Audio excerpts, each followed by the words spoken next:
Good morning.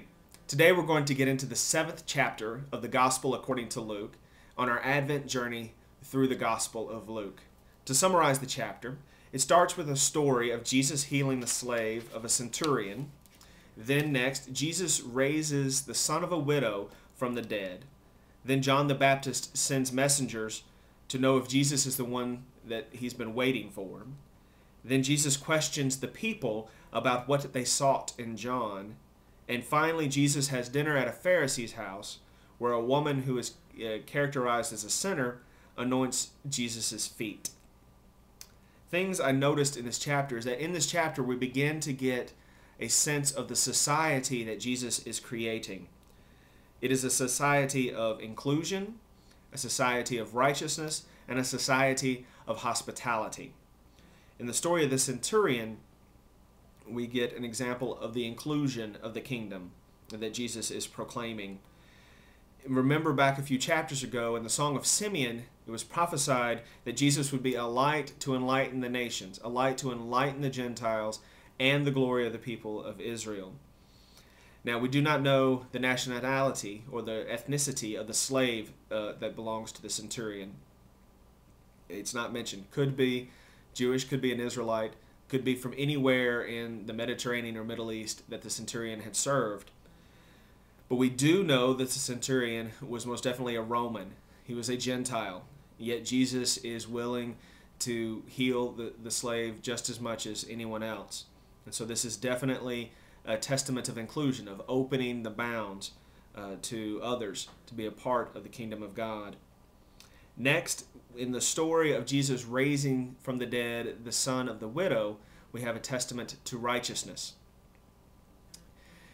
Not only does he bring the boy back to life, it is said that the deceased was the only son of this widow.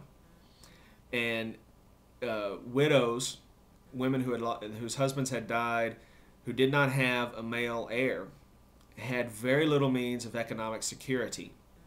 And so by raising the boy from the dead, he is providing for the woman to have some way of economic safety as well. Because there was little means for a widow without male children to survive, they were at great risk of winding up begging or prostituting themselves just to survive. As we talked yesterday, Walter Brueggemann, the Old Testament scholar, defines righteousness as the characteristic of God to create circumstances where life can occur. So Jesus is creating an economic opportunity for this woman's life to continue by raising her son from the dead. So that is a symbol of righteousness in the kingdom of God, providing for the economic future of others. Finally, we have a story of hospitality with the Pharisee and his dinner. The Pharisee invites Jesus to come to dinner.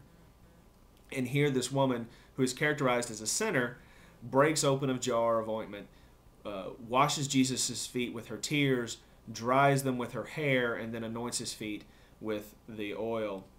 The Pharisee does not like this woman, apparently. Now, it has been speculated as to what her sin was. Many have speculated that she was a prostitute. That's not written in the text. But what is in the text that we do know is that the Pharisee doesn't like her. It says in verse 39, "Now when the Pharisee who had invited him saw it, he said to himself, 'If this man were a prophet, he would have known who and what kind of woman this is who is touching him, that she is a sinner.'" So it's obvious that the Pharisee does not care for her. Jesus comes back at the Pharisee and attacks him directly on the area of hospitality. In verse 44 through 46, he says, "I entered your house. You gave me no water for my feet, but she has bathed my feet with her tears and dried them with her hair. You gave me no kiss, but from the time I came in, she has not stopped kissing my feet. You did not anoint my head with oil, but she has anointed my feet with ointment. Therefore I tell you, her sins, which were many, have been forgiven. Hence she has shown great love. But the one to whom little is forgiven loves little." Jesus is giving a testimony to the hospitality that is often found in the outcast. The woman is a sinner and an outcast, but yet she anoints his feet, she washes his feet, does these symbols of hospitality which the owner of the house should have arranged for, the Pharisees should have arranged for. From these three stories, we can see that the society that Jesus is building is one based on inclusion, hospitality, and righteousness. We'll continue these themes as we move forward and see how they play out. Tomorrow we'll get into the 8th chapter of the Gospel of Luke. I look forward to talking with you then, and I hope you have a gracious day.